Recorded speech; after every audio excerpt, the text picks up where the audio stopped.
북한예술단 평창올림픽 공연을 위해 현송월 단장을 비롯한 점검단이 남쪽 땅을 밟았습니다. KTX를 타고 공연지인 강릉을 찾는 등 내일까지 1박 2일간의 일정을 소화합니다. 국제올림픽위원회는 평창올림픽에 참가하는 북한 선수단 규모를 5개 종목 46명으로 확정했습니다. 여자 아이스하키 단일팀엔 북한 선수 12명이 합류합니다. 정부가 강남 사구 아파트의 재건축 초과이익 환수제 부담금을 예측한 결과 조합원당 최고 8억 4천만 원에 달했습니다. 막대한 부담에 강남 재건축 시장이 압박받을 전망입니다. 서울 종로구 여관 방화로 숨진 세 모녀는 방학을 맞아 여행하던 중이었던 것으로 확인됐습니다. 서울에 도착해 여관에 투숙한 첫날 화를 입었습니다. 전북 정읍에서 세 식구가 거주하던 컨테이너에 불이 나 지체장애가 있던 30대 여성이 숨졌습니다. 또 충북 제천에선 홀로 살던 70대 노인이 화재로 숨지는 등 도움의 손길이 못 미치면서 목숨을 잃은 사례가 잇따랐습니다. 이명박 정부 당시 국정원에서 상납받은 돈을 민간인 사찰 사건 입막음에 썼다는 의혹과 관련해 돈을 마련한 것으로 알려진 장성명 전 청와대 비서관의 집을 검찰이 압수수색했습니다. 돈을 직접 건넨 걸로 지목된 유충렬 전 총리실 관리관도 소환해 조사했습니다. 가상화폐에 대한 정부 규제를 놓고 갑론을박이 계속되고 있습니다. 투기를 막는 게 필요한지, 미래산업 육성이 우선인지 열린 마이크에서 시민 생각을 물었습니다.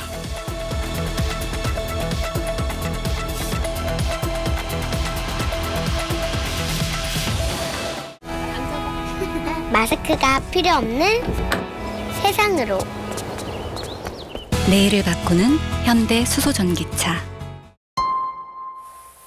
여러분 안녕하십니까. 현송월 단장이 이끄는 북한예술단 선발대가 1박 2일 일정으로 우리 쪽에 왔습니다. 일시적이나마 경의선 육로, 이른바 개성공단길이 2년 만에 다시 열렸습니다. 서울에 들러 강릉으로 간 현송월 단장은 우리 기자들의 질문엔 아무런 답을 하지 않았습니다. 먼저 김하영 기자가 보도합니다. 안녕하십니까. 반갑습니다. 군사분계선을 넘어온 현송월 단장 일행을 우리 측 인사가 맞이합니다. 출입경 수속을 마치고 남북 출입사무소를 통과한 게 9시 20분쯤. 개성공단 폐쇄 조치로 막혔던 경의선 길이 거의 2년 만에 다시 열린 겁니다. 북한 점검단은 우리 측이 제공한 버스를 타고 국정원과 경찰의 호위를 받으며 서울역으로 곧장 이동했습니다. 이들은 추가 편성된 KTX를 타고 공연지인 강릉으로 향했습니다. 140명이나 되는 삼지연 관현악단이 KTX를 이용하기 전에 미리 점검차 이용한 겁니다. 서울에서도 강릉에서도 쏟아지는 취재진 질문에 현송월은 묵묵부답으로 일관했습니다. 하루 연기되신 이유가 무엇입니까? 반면 일반 시민들을 향해선 손을 흔들어 보이는 여유를 보이기도 했습니다. 북측 인사의 남한 방문으로는 2014년 아시안게임 이후 3년 3개월 만 평창올림픽과 관련해선 처음입니다. 오늘 방문을 신호탄으로 평창올림픽을 매개로 한 남북 간 왕래가 본격화합니다. 모레는 금강산 합동행사, 마식령 스키장 공동훈련 준비를 위해 우리 측 선발대가 방북하고 나흘 뒤엔 북한 선수단과 응원단 차원의 선발대가 내려옵니다. SBS 김하영입니다. 자, 그럼 이번엔 현송월 단장 일행이 머물고 있는 강릉으로 가보겠습니다. 김수영 기자. 네, 강릉입니다. 네, 오늘 북측 점검단이 강릉에서 여러 곳을 다녔을 텐데 지금은 어디 있습니까? 네, 북측 점검단 일행은 지금은 외부 일정을 일단 마무리하고 제 뒤로 보이시는 경포 근처의 한 호텔에서 휴식을 취하고 있습니다. 오늘 강릉에서 두 곳을 둘러봤는데 공연 장소는 강릉 아트센터가 될 거라는 전망이 나오고 있습니다. 현송월 단장 일행이 강릉 아트센터에 들어가는 모습인데요. 이곳을 2시간 넘게 둘러봤습니다. 음향 체크도 하고 아트센터 시설에 대해 집중적으로 물은 것으로 전해졌습니다. 앞서 강릉 명륜고등학교 안에 있는 황영조 체육관에도 들렀습니다만 그곳에선 10여 분 정도 머무는 데 그쳤습니다. 때문에 북측이 강릉 아트센터로 마음을 정했다는 얘기가 나오고 있습니다. 자, 그렇다면 오늘은 강릉에서 묵고 내일 오전에 서울로 오게 됩니까? 네, 이곳 숙소에서 오전에 서울로 출발할 것으로 보입니다. 서울의 공연장들을 둘러볼 텐데 구체적인 일정은 아직 확인되지 않고 있습니다. 국립극장과 장충체육관이 유력하게 거론되고 있는 상황인데요. 북측에서 1,500석 이상 규모의 공연장을 원하고 있어서 어떤 장소를 고를지 관심이 모아지고 있습니다. 현 단장 일행은 내일 서울 지역 후보지를 둘러본 뒤 오늘 내려왔던 경의선 육로를 통해 북으로 돌아갈 예정입니다. 지금까지 강릉에서 SBS 김수영입니다. 앞서 보신 것처럼 관심이 집중됐던 현송월은 차분한 모습이었습니다. 시민들에게 손은 흔들고 때론 엷은 미소를 보이기도 했는데 이번 방문이 북한에 대한 일각의 싸늘한 분위기에 어떤 영향을 미칠지도 주목됩니다. 이어서 유성재 기자입니다. 모란봉 악단장 현송월은 2년 전 베이징에서 중국이 공연 내용을 문제 삼자 공연을 전격 취소하는 등 강경한 태도를 보여 이목을 집중시켰습니다. 지난해엔 당 중앙위 후보위원까지 된 마당이라 거침없는 행동을 보일 거라는 예상이 많았지만 현송월은 살짝 입꼬리를 올린 채 내내 침묵을 지켰습니다. KTX를 타고 2시간을 달려 도착한 강릉역. 시민들과 불과 2-3m 거리가 되자 이번에는 한결 밝은 미소를 지으며 손도 살짝 들어 보였습니다. 그러나 대체로 절제된 행동과 표정을 의도했다는 분석입니다. 현송월은 첫 스타트를 좀 더 안정감 있게 또 정중하게 끊는 이런 모습을 보이는 것으로 지금 입장을 정리한 것 같습니다. 강릉 시민들은 대체로 호의적인 반응이었습니다. 부정적인 댓글 이런 걸 보긴 봤는데 이렇게 평화적으로 이끌어 나가서 분위기가 형성이 됐으면 하는 바람이 있고요. 단일팀을 둘러싼 부정적인 여론을 염두에 둔 듯 자유한국당은 체제선전 공연 준비에 사전 검열까지 받는 거냐며 오늘도 날을 세웠고 청와대 윤영찬 국민소통수석은 국민의 우려는 귀담아 듣겠다면서도 평창올림픽이 성공할 수 있도록 야당과 언론도 힘을 모아달라고 호소했습니다. SBS 유성재입니다. 이런 가운데 평창올림픽에 참가할 북한 선수단 규모가 확정됐습니다. 여자 아이스하키 단일팀엔 북한 선수가 12명 합류하는데 예상보다 훨씬 많습니다. 스위스 로잔에서 배재학 특파원입니다. IOC 주재로 열린 남북체육회담은 2시간여 만에 합의를 이뤄냈습니다.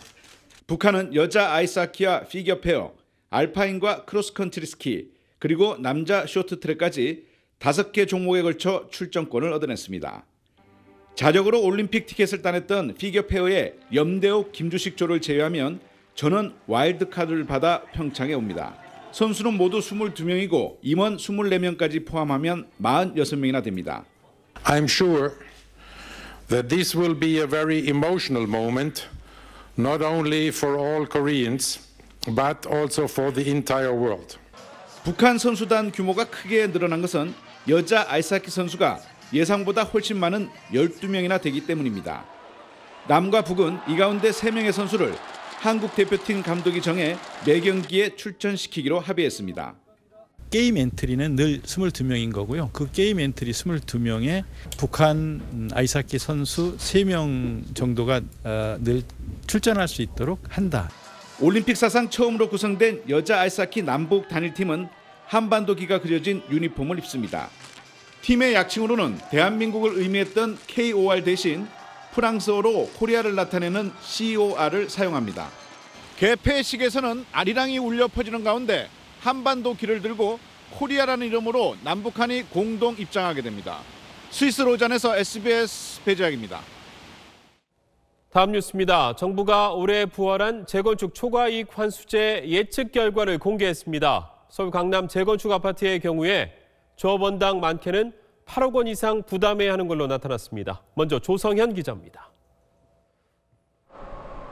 국토교통부는 조합 설립이 완료된 서울 주요 재건축 아파트 단지 20곳에 대해 초과이익 환수 부담금을 예측해봤습니다. 그 결과 서울 강남 4구에 있는 15개 단지의 경우 조합원 1인당 평균 4억 3,900만 원으로 나타났습니다. 적은 곳은 1억 6천만 원, 많은 곳은 8억 4천만 원이나 됩니다. 서울의 아파트 평균 매매가가 6억 3천만 원이니까 일부 단지는 집 한 채 값을 넘습니다. 국토부 관계자는 최대한 보수적으로 적용한 금액이라며 앞으로 집값이 더 오르면 부담금은 더 커질 수 있다고 경고했습니다. 정부에서 이제 재건축에 대해서 이만큼 주시하고 있다, 그 정도 시그널인 것 같아요. 나중에 세금 한 몇 억 내면 되지 이렇게 생각했다가 한 4, 5억 이렇게 올라가는 거잖아. 그런 단지에 해당한 지역들은 조금 반응을 좀 급락할 수도 있고. 초과이익 환수제는 재건축을 통해 조합원 1인당 평균 이익이 3천만 원을 넘을 경우 그 초과분 액수에 따라 10에서 50%를 부담금으로 걷어들이는 제도입니다. 재건축 추진위원회 구성부터 준공 때까지 공시가격 인상분에서 개발비와 정상적인 주택가격 상승분을 뺀 금액으로 산정됩니다. 오늘 국토부가 발표한 금액은 준공 이후 부과 시점에 값이 많이 오르지 않을 경우 감소할 수 있습니다. SBS 조성현입니다.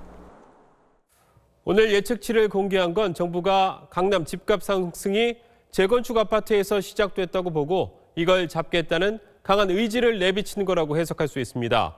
그래서인지 재건축 사업이 사실상 힘들어지는 게 아니냐는 얘기까지 나오고 있습니다. 이어서 김혜민 기자입니다. 정부는 지난해 파리 대책에서 재건축의 조합 설립 인가를 받은 아파트 단지 조합원들은 원칙적으로 지위를 양도할 수 없도록 했습니다.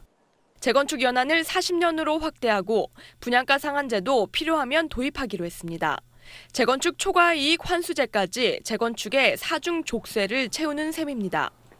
재건축을 집값 불안의 진앙으로 보고 아예 의지를 꺾겠다는 메시지로 풀이됩니다. 재건축 사업을 중단하거나 재검토하는 단지들이 속출할 것이란 전망도 나오고 있습니다. 실제 초과이익 환수제와 분양가 상한제가 시행됐던 2006년부터 2012년 사이 6년여간 재건축 사업이 중단된 바 있습니다. 재건축 조합원이 가져가는 수익이 그만큼 줄고 불확실성도 커졌기 때문에 매수세가 당장 둔화될 것으로 예상이 됩니다. 재건축 아파트 주민들의 거센 반발도 예상됩니다. 무슨 돈으로 그걸 내요 지금. 투기를 한 게 아니고 오래전부터 살았던 사람들은 그 돈을 어디서 마련하냐고요 도대체. 초과이익 환수제에 대한 위헌 논란도 다시 불붙을 전망입니다. 헌법재판소에선 미실현 이익에 대한 과세를 놓고 4년째 위헌 소송이 진행 중입니다. SBS 김혜민입니다. 어제 서울 종로 여관 방화 사건의 희생자가 한 명 더 늘었습니다. 이번 화재로 숨진 세 모녀는 방학을 맞아 서울 여행을 온 첫날 화를 입은 것으로 전해져 안타까움을 더했습니다. 김기태 기자의 보도입니다. 어제 새벽 서울 종로의 여관에서 난불로 투숙객 6명이 숨졌습니다. 경찰이 사망자들의 신원을 확인했더니 3명은 34살 박모 씨와 박 씨의 14살, 11살 난 딸로 한 방에서 잠을 자다 변을 당한 것으로 드러났습니다. 세 모녀는 방학을 맞아 지난 15일 전남 장흥의 집을 떠나 여행 중이었던 것으로 알려졌습니다. 다른 여행지를 거쳐 그제 서울에 도착한 뒤 여관에 투숙했다 화를 입은 겁니다. 딸 둘이니까 이제 그 둘이 이제 눕더라고요. 둘이 엄마는 이제 방바닥에 이제 잔다고 그 이불이 없으니까 이불 하나 달라고 해서 이제 이 아줌마가 이불 하나 갖다 줬어요. 경찰 조사 결과 숨진 박 씨의 남편은 업무 때문에 장흥에 남아 여행을 함께하지 않았던 것으로 전해졌습니다. 경찰은 정확한 사망 원인을 가려내기 위해 사망자들에 대한 부검 영장을 신청했습니다. 범행 직후 경찰에 붙잡힌 53살 유모 씨는 술을 마신 뒤 여관 업주에게 성매매 여성을 불러달라 요구했다 거절당하자 인근 주유소에서 휘발유 10리터를 사들여 불을 질렀다고 진술했습니다. 경찰은 현존 건조물 방화 치사 혐의로 유 씨를 구속했습니다. SBS 김기태입니다. 화재로 인한 안타까운 사고 소식이 또 있습니다. 오늘 오전 전북에서 세 식구가 살고 있는 컨테이너에서 불이 나 지체 장애를 앓던 딸이 숨졌습니다. 충북에선 홀로 지내던 70대 노인이 화재로 목숨을 잃었습니다. 유덕기 기자의 보도입니다. 컨테이너 안에 있던 세간들이 완전히 타 숯덩어리가 돼버렸습니다. 오늘 오전 10시 20분쯤 전북 정읍시 감곡면에 있는 한 컨테이너에서 불이 났습니다. 컨테이너에는 80대 아버지와 30대 남매 세 가족이 살았는데 불이 났을 당시 아버지는 몸을 피했지만 지체장애가 있던 딸은 끝내 빠져나오지 못하고 목숨을 잃었습니다. 오빠는 교회에 가 있어 화를 면했습니다. 아버지가 정신장애가 있고요. 아들은 지적장애 2급이고 딸이 지체장애 3급 이렇게 저희도 파악을 하고 있거든요. 경찰과 소방당국은 목격자 등을 상대로 화재 원인을 조사하고 있습니다. 앞서 새벽에는 충북 제천시 남천동의 한 주택에서 불이 나 안에서 자고 있던 70대 노인이 숨졌습니다. 경찰은 이 노인은 가족과 떨어져 혼자 지냈다는 주변 이웃들의 진술을 토대로 불이 나자 미처 피하지 못해 변을 당한 것으로 보고 있습니다. SBS 유덕기입니다. 이명박 정부 시절 민간인 사찰 사건에 대한 검찰의 수사가 빠르게 윗선을 향하고 있습니다. 검찰은 관련자들을 소환해 조사하거나 집을 압수수색했습니다. 권재진 당시 민정수석도 조만간 소환할 것으로 보입니다. 윤나라 기자입니다.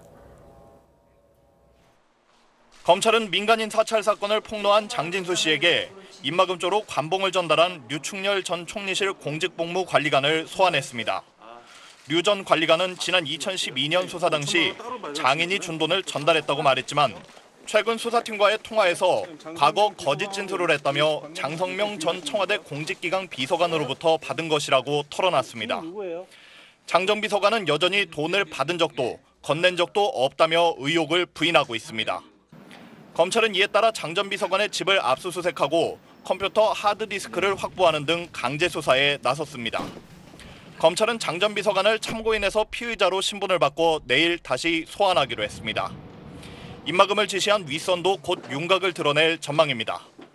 검찰은 김진모, 장성명 두 전직 비서관의 직속 상관이었던 권재진 전 민정수석을 조만간 소환할 것으로 알려졌습니다. 검찰은 권 전 수석을 상대로 관봉 전달을 지시하거나 알고 있었는지, 특히 이명박 전 대통령에게 관련 내용을 보고했는지 등을 집중 조사할 방침입니다. SBS 윤나라입니다. 이번엔 이명박 정부 당시 국정원 특활비 관련 수사 소식입니다. 검찰이 원세훈 전 원장이 특수활동비를 추가로 빼돌린 정황을 포착했습니다.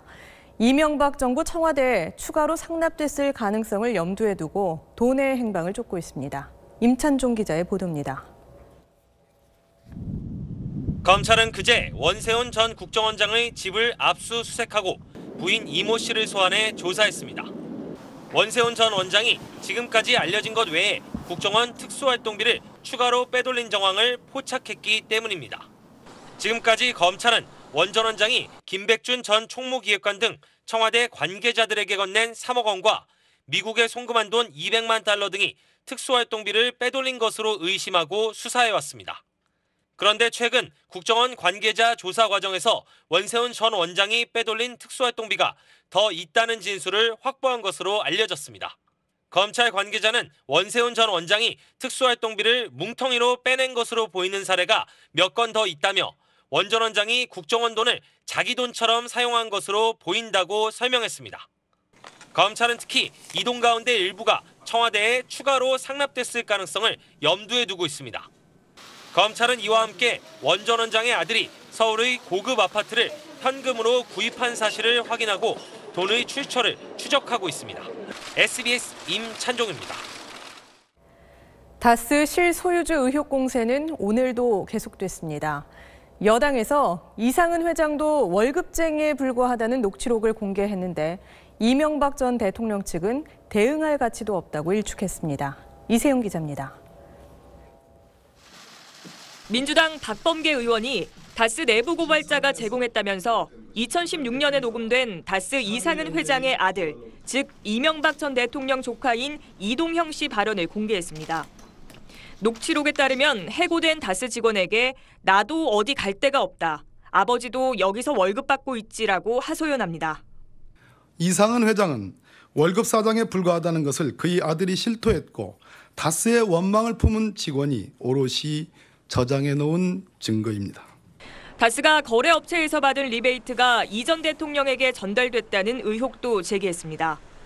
거래업체 대표 김모 씨가 이동형 씨에게 6억 3천만 원의 리베이트를 줬는데 다스가 갑자기 거래를 끊어 김 씨가 돈을 돌려달라고 하자 이 씨가 이상득 전 의원과 이 전 대통령에게 줬다며 돌려주길 거부했다는 내용입니다.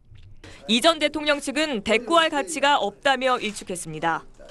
한 측근은 수없이 나온 얘기들이라 새삼스러울 것도 없다면서도 사실이 아닌 정황으로 이 전 대통령을 엮으려고 한다며 불쾌감을 드러냈습니다. SBS 이세영입니다. 대중교통 무료로 대표되는 서울시 미세먼지 대책을 놓고 논란이 벌어졌죠. 이때다 싶었는지 민주당 내 서울시장 도전자들이 박원순 시장을 향해 비판을 쏟아냈습니다. 물론 박 시장도 가만히 당하고만 있지는 않았습니다. 민경호 기자가 정리했습니다. 민주당 우상호 의원은 오늘 서울시장 출마를 공식화하면서 3선 도전에 나서는 박원순 시장을 향한 각 세우기부터 시작했습니다. 특히 박 시장의 미세먼지 대책은 보여주기식 행정이라고 깎아내렸습니다. 서울시가 먼저 무료 대중교통 정책을 펼친 것은 누가 보더라도 좀 보여주기식 행정이 아닌가. 부동산 정책도 정부의 안정화 대책과 엇박자를 냈다고 공격했습니다. 지난 연말에 왜 서울시는 그렇게 과도하게 부동산 재건축 재개발 허가를 했는가? 선거를 겨냥한 것이죠. 박원순 시장은 맞불 기자회견에 나섰습니다. 미세먼지 문제 해결을 위해 민간 촬영도 포함하는 강제 이부제를 추진하겠다고 밝혔습니다. 차량 의무 이부제를 서울시장 특별명령으로 실시할 수 있도록 대기환경보전법 시행령 개정을 강력하게 추진하겠습니다. 불편한 심기를 감추지도 않았습니다. 미세먼지라는 시민의 삶의 문제를 어떤 정파적으로, 정치적으로 접근한 것이다. 저는 그렇게 생각하고 있습니다. 비판은 쉽죠.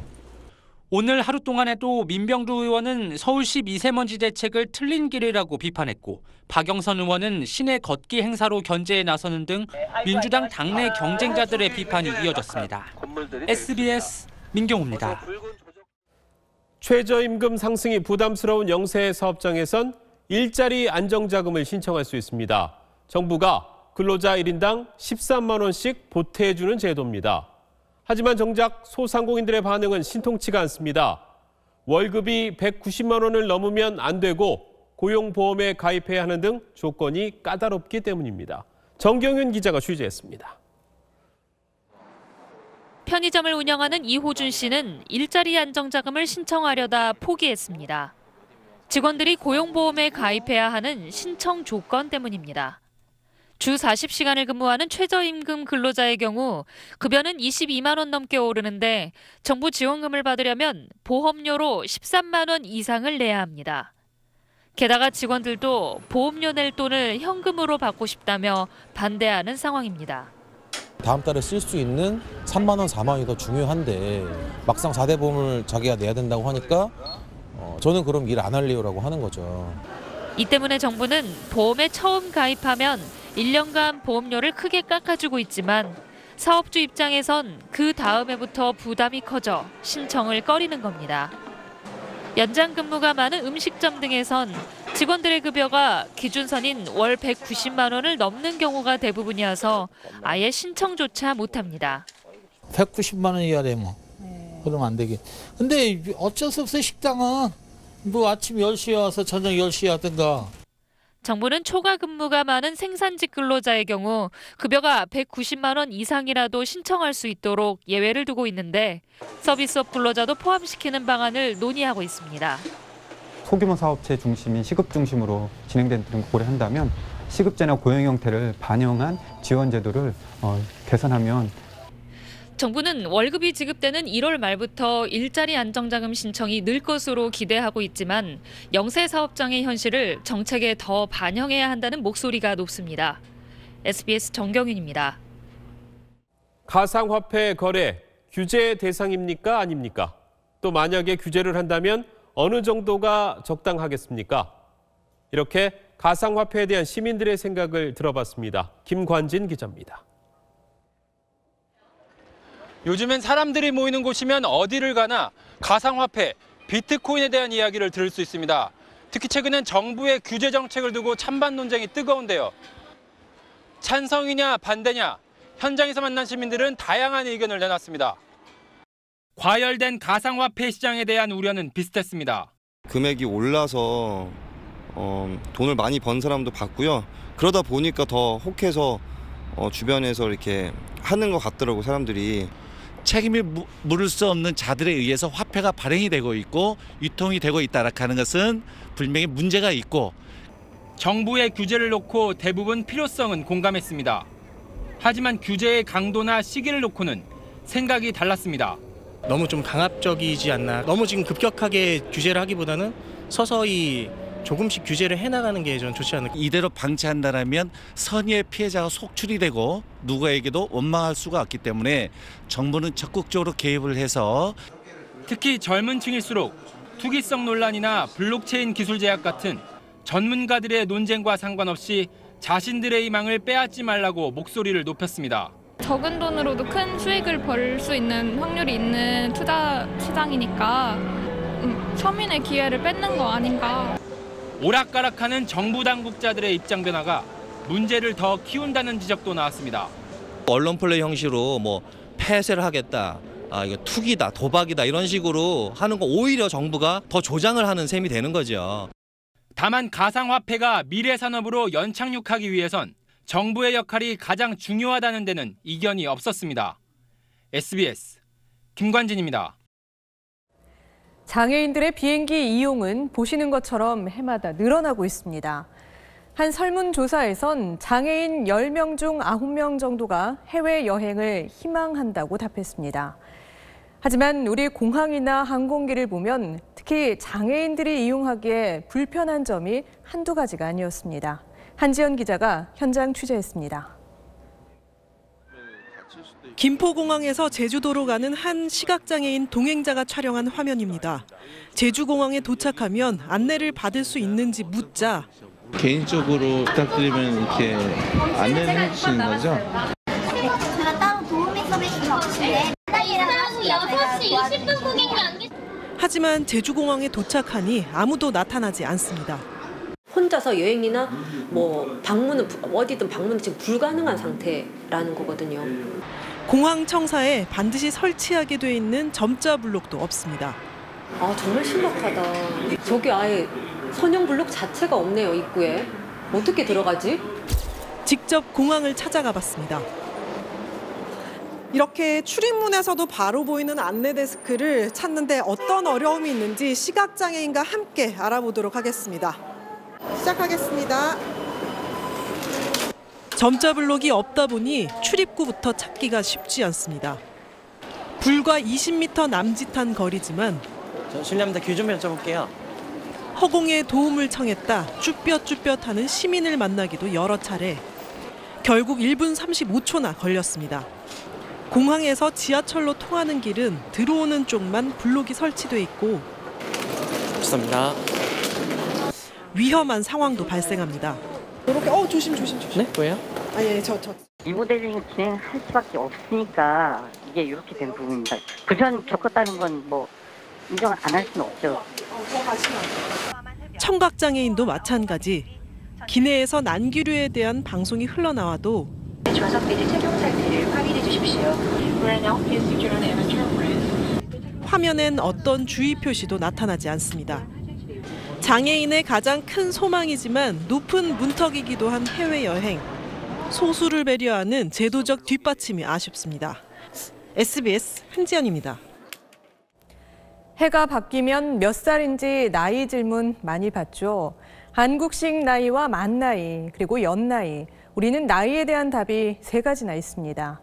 이 때문에 헷갈리는 나이 셈법을 이제는 하나로 정리하자는 목소리가 커지고 있습니다. 권혜리 기자가 보도합니다.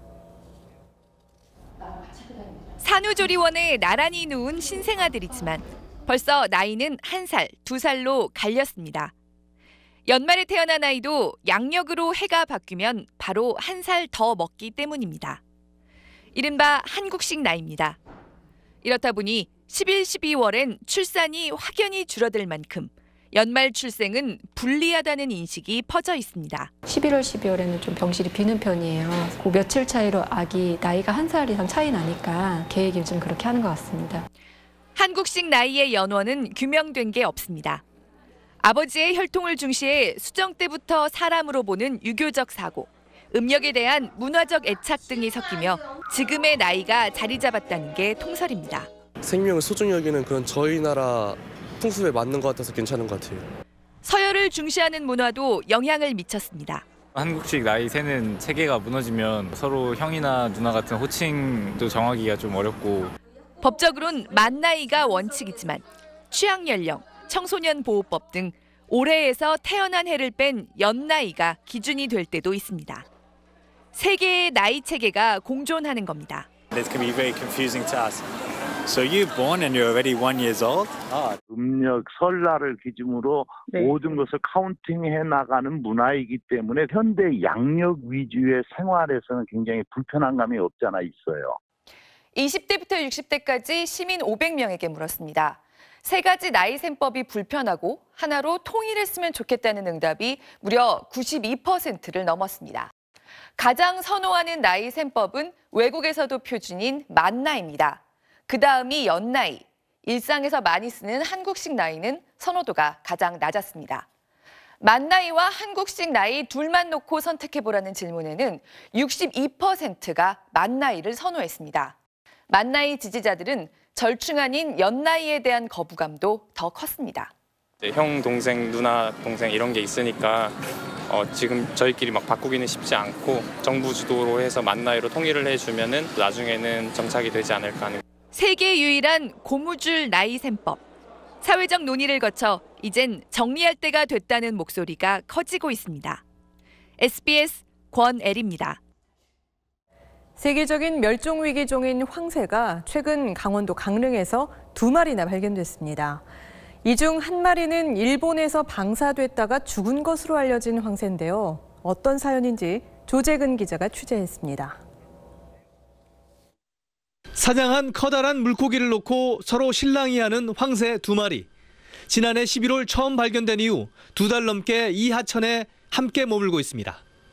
그중 한 마리는 왼쪽 다리엔 붉은색과 노란색, 오른쪽 다리엔 노란색과 검은색 가락지가 채워져 있습니다. 확인 결과 이 황새는 2016년 봄 일본 효구현 야부시에서 인공 부화해 방사된 수컷입니다. 방사 당시 일본 초등학생들은 앞으로 나아가라는 뜻의 스스무라는 이름을 붙여줬습니다.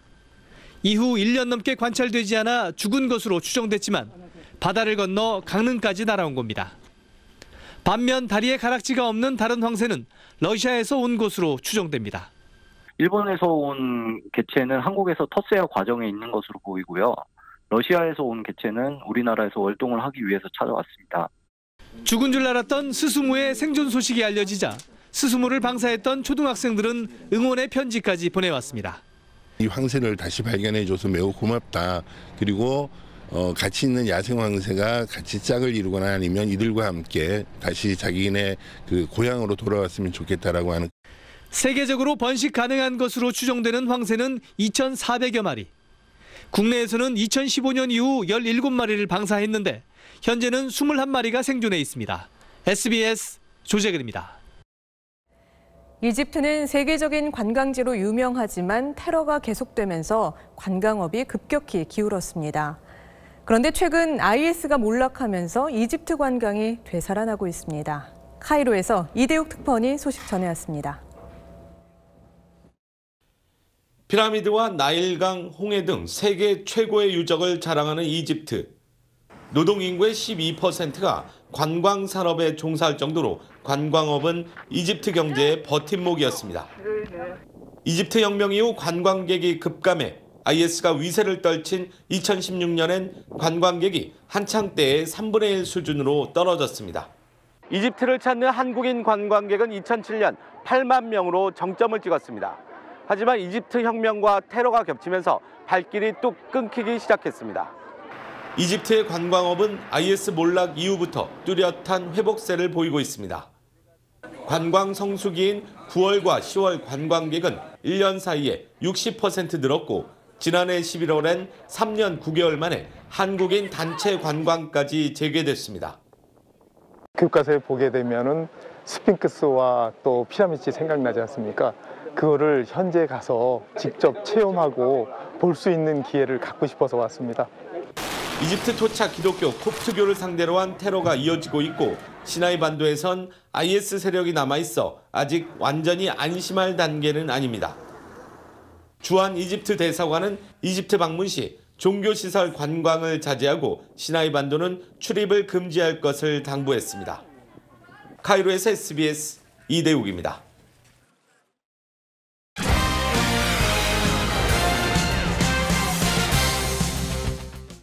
프로 배구 올스타전이 흥겨운 분위기 속에 열렸습니다. 선수들은 숨은 끼를 발산하고 색다른 볼거리로 팬들에게 즐거움을 선사했습니다. 이 소식은 유병민 기자입니다. 처음으로 의정부에서 올스타전이 열린 가운데 축제는 체육관 밖에서부터 시작됐습니다. 선수들은 팬과 함께 게임을 즐기고 다양한 끼를 선보이며 분위기를 띄웠습니다. 경기에서도 환호와 웃음이 끊이지 않았습니다. 팬들이 선물한 별명을 유니폼에 새긴 선수들은 득점을 올릴 때마다 신명나는 댄스로 흥을 돋웠습니다. 평소 근엄한 감독들까지 선수와 함께 몸을 흔들어 체육관을 가득 메운 관중을 열광시켰습니다. 색다른 볼거리도 넘쳤습니다. 수비를 전담하는 리베로들은 서브와 공격에서 숨은 재능을 뽐냈고 평창 올림픽의 성공 개최를 기원하는 컬링과 쇼트트랙 세리머니도 펼쳐졌습니다. 선수로 깜짝 출전한 왕년의 스타 최태웅, 신진식 감독은 여전히 완벽한 호흡을 자랑했습니다. 커플 댄스를 선보이며 코트를 뜨겁게 달군 정민수와 이다영이 각각 남녀 MVP를 차지했습니다. K스타 감독님, 최태형 감독님이 저를 잘 밀어주셔가지고 살짝 좀 노리긴 했는데 그게 좀 잘 맞아떨어진 것 같습니다. 흥겨운 축제를 마친 프로배구는 오는 수요일부터 후반기 레이스에 돌입합니다. SBS 유병민입니다.